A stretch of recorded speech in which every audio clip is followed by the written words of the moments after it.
Ada satu benda yang berkait dengan puasa dan Dajjal. Nabi kata, hari pertama dia keluar tu, dia dilepaskan, dia pun keluar. Panjang hari pertama tu, setahun. Ini hadis sahih tuan-tuan. Tuan-tuan jangan risau. Hari pertama dia dibebaskan, panjang hari pertama tu akan jadi panjang 24 kali 360. Allah yang akan bagi jadi panjang siang dan malam tu, jadi setahun. Hari kedua Allah Ta'ala bagi pendek sikit, Alhamdulillah jadi sebulan. Hari ketiga Dajjal keluar jadi seminggu. Hari keempat macam biasa Nabi kata. Macam biasa kalau orang hari ni jawab apa dia? 24 jam lah. Hari keempat Dajjal keluar, baru jadi 24 jam. Semua sekali tuan-tuan, campur 360 hari, campur 30, campur 7, campur 36, jadi lebih kurang 400 hari. Kemudian kata Nabi, 3 tahun sebelum Dajjal keluar, Allah sekat 1/3 hujan, 1/3 hasil tanaman bumi. Kedah saja ke? Satu dunia. 2 tahun sebelum Allah sekat 2/3. Allah sekat langit tak turunkan 2/3 daripada apa yang dia duduk turun tiap-tiap tahun. Bumi tak buat keluar 2/3. Tanaman tak menjadi apa semua. Setahun sebelum dia keluar, langit tak buat turun ayak setitik pun.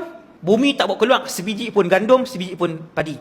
Hak Nabi sebut ni, 3 tahun sebelum Dajjal keluar, Tuhan catur dah hak langitnya. Setahun sebelum Dajjal keluar, tak keluar terus ayak. Hari dia keluar, yang ni tak ada terus. Setitik pun tak ada. Berapa hari tuan-tuan nak tahan? Tak lama, 400 hari. Tang ni dia main bab puasa. Bukan ayak saja tak ada, makanan sebiji beras pun tak ada. Sahabat tanya Nabi, "Ya Rasulullah, kalau siapa mengaku Dajjal tu Tuhan, macam mana hidup dia?" Nabi kata, hidup dia mewah. Makanan dia dapat, minuman dia dapat, emas perak dia dapat. Dajjal akan bagi dunia kat dia. Bagi. Sebab Dajjal ni sihir dia boleh buat keluar emas perak daripada tanah macam tu je. Dia bagi. Kemudian sahabat pun ingatlah, siapa yang tak mau mengaku kata Dajjal ni Tuhan, kumpulan beriman, dia nak makan apa? Ya Rasulullah, dah kata ayak sitik pun tak ada. Tang ni main bab puasa. Tapi kali ni bukan puasa daripada subuh sampai ke maghrib. Puasa kali ni daripada Dajjal keluar sampai 400 hari. Siang dan malam. Tuan-tuan, benda ni nak jadi tak? Mesti jadi. Dia khayalan ke realiti? Realiti. Dunia waktu tu macam mana? Macam malam ni.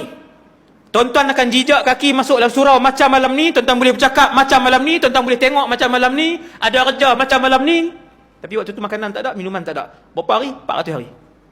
Di sini akan terpakai iman seseorang. Bila sahabat tanya, "Ya Rasulullah, kumpulan beriman ni bila tak sentuh ayak, tak sentuh nasi ataupun makanan, macam mana mereka nak hidup? Makan apa?"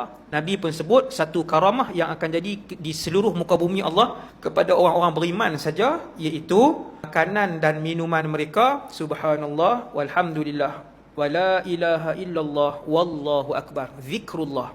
Tiap-tiap kali mereka sebut zikir tu, mereka akan jadi kenyang. Yang ni boleh terima tak ni? Tak boleh. Tak capai ni. Yang ni tak capai tuan-tuan ni. Yang saya sebut ni, benda ni tak capai. Maka latihan dia bermula daripada hari ni. Bukan menunggu Dajjal, tetapi membuat persiapan diri kerana saya dan tuan-tuan kita duduk di akhir zaman. Buat persiapan diri dan anak-anak dan ahli keluarga. Kalau kita saja Islam, bini kita lari pergi ikut Dajjal. Macam mana? Anak-anak kita berlari-lari mengejar Dajjal untuk mengaku kata dia Tuhan. Sebab Dajjal duk bahagi emas. Maka kena latih. Kalau puasa Ramadan pun anak kita tak puasa, tuan-tuan bayang tengok ketika Dajjal keluar, dengan siapa dia ikut. Ni besarnya bab puasa Ramadan ni, tuan-tuan ingat apa di akhir zaman ni. Ramai tak yang tak puasa? Berlemak di akhir zaman ni yang tak puasa.